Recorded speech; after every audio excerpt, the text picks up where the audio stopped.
One, two, yeah. There we go.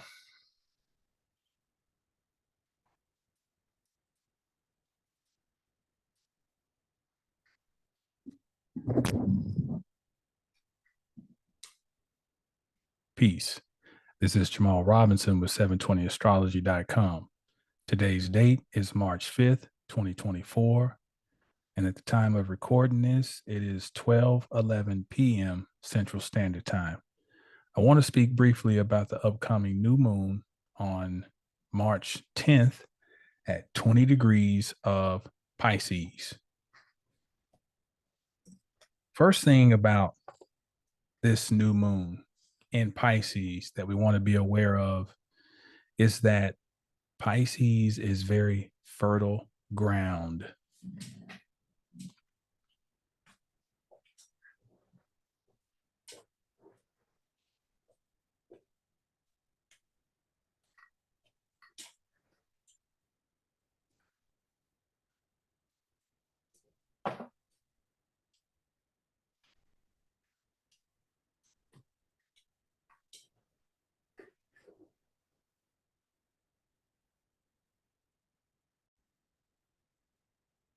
So I've mentioned this book before, but I want to bring it out again.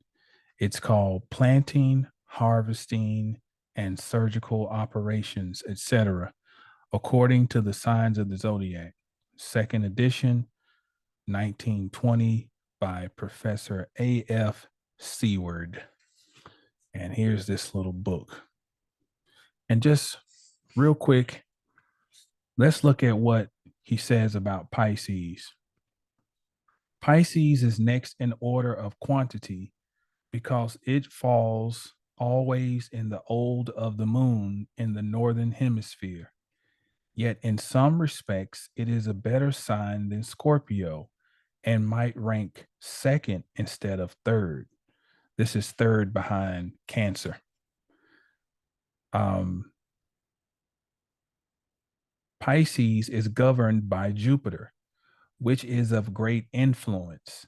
It is the greatest factor of all the planets in its electric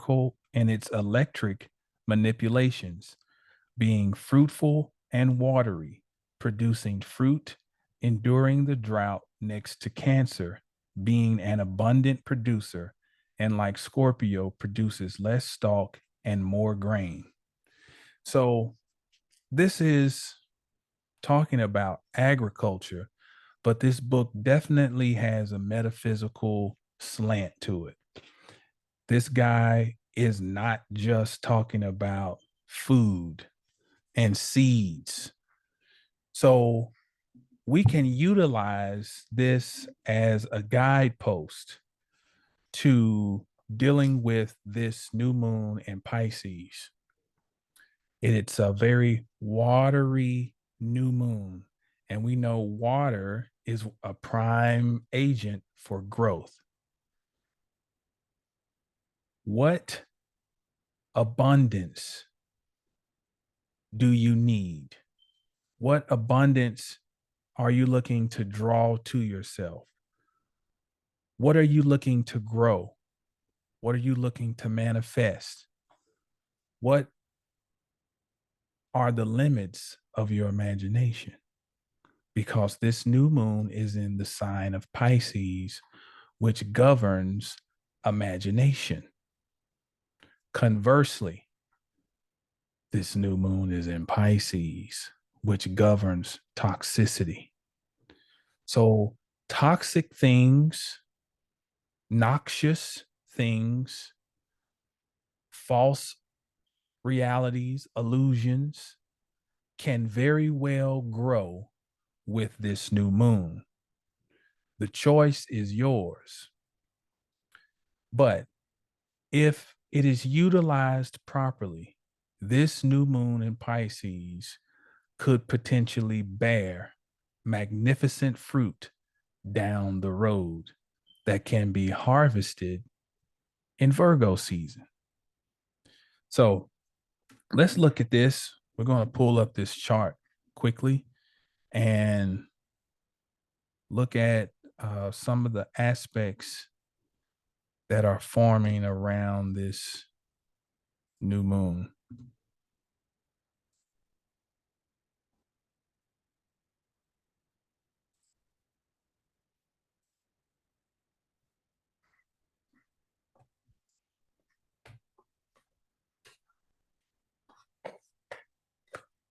One thing we see is that the lights, the lights which are the moon and the sun,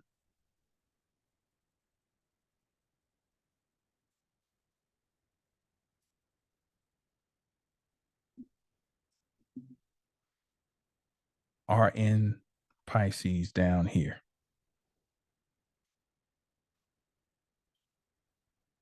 And they are in harmony with Uranus over here at 19 of Taurus. So we know Uranus is an agent of surprise. It's an agent of awakening. It's eruptive. It's volcanic.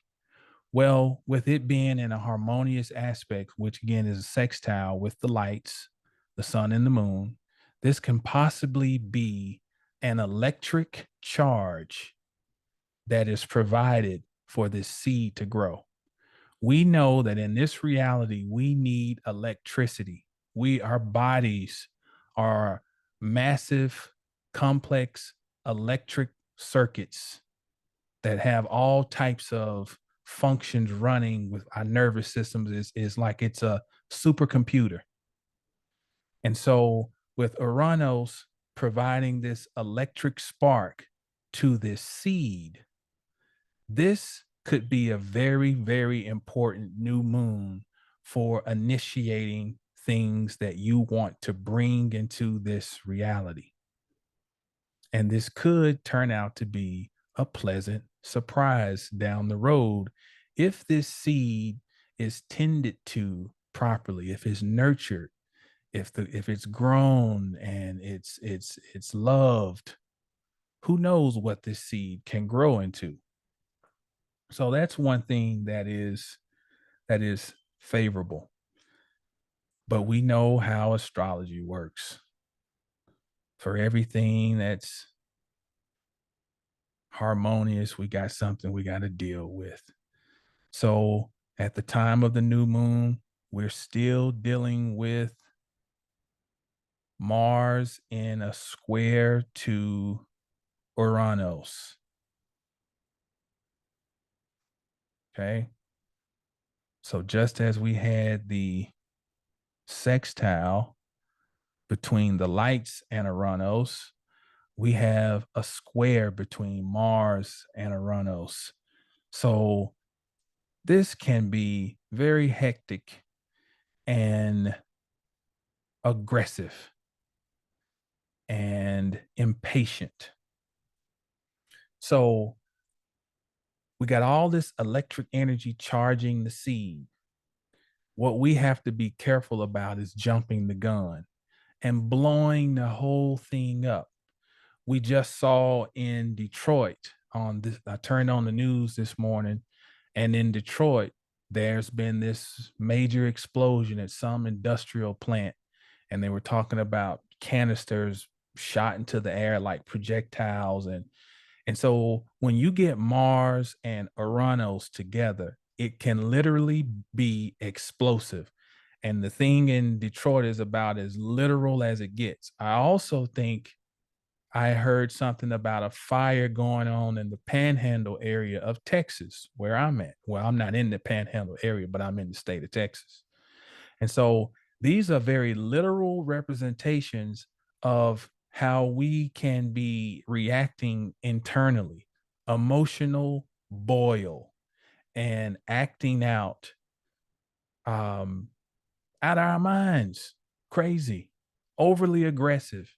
And what we want to be careful about with this new moon is that we don't jump the gun out of being impatient and mess up the seed before it even has a chance to grow. All right.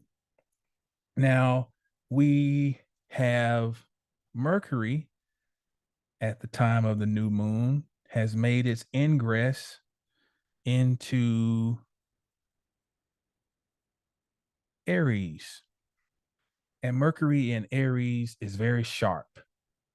It is can be a sharp mind, can be a sharp tongue. And here's another cautionary nugget here. Mercury is still struggling to overcome its transit in Pisces because Mercury was in detriment while it was transiting through Pisces. It's in the house of its enemy of sorts, if we want to use such a strong word. It's in the house where it is completely in exile from its home. Mercury ruling one of the signs it rules is Virgo. So Mercury has been in a place where it's been like, and here's this old analogy again, the radio thrown into the bathtub.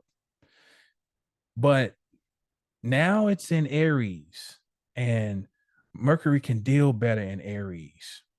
It's sharper. It's more direct. But the difficulty is that, and let me erase this sextile line. The difficulty is that it is still under the influence of the co-ruler of Pisces, which is Neptune. So Mercury has not completely overcome the fogginess that it's been going through for the whatever, I can't remember the time it was in Pisces, but its previous transit through Pisces. It has not completely separated from that because Neptune still is influencing it strongly because they're within 3 degrees of each other. So while Mercury can be sharp and very direct in Aries, we want to be careful that the sharpness is not coming from a delusional space, that we may cut and think that we just know that this is the direction, but it is based on fogginess. It can be based on deception. It can be based on a lie. Are we lying to ourselves? Mercury in Aries, which is the sign of self. It's me. So that's something to think about here because we got a lot of potential and hope with uh, the sun and moon sextile Uranus. It's like this can be an opportunity. And it's like, hey, but then we got two energies that can have us kind of jumping the gun. And we got to be careful about have we assessed things and do I have the facts? Now, to add to this, we have Jupiter in a semi square to Neptune.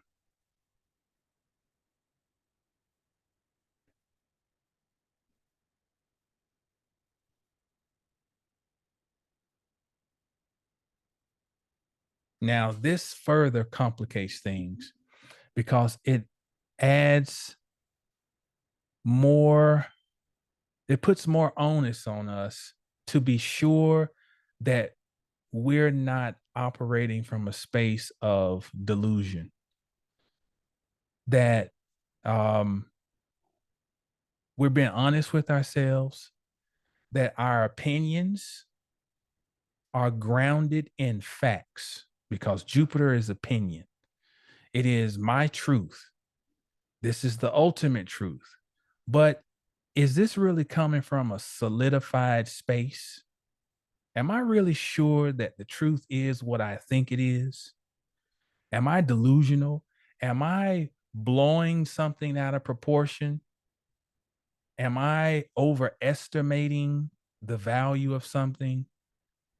Am I living in a fantasy world to a point to where it can be harmful to me and others? This is something to think about with Jupiter in this hard aspect to Neptune. Is it real? So you got Mercury is conjunct Neptune, and Jupiter is in a semi square to Neptune. These are both thinking planets to a degree because Mercury rules the third house, Gemini, Sagittarius rules the ninth house, Sagittarius.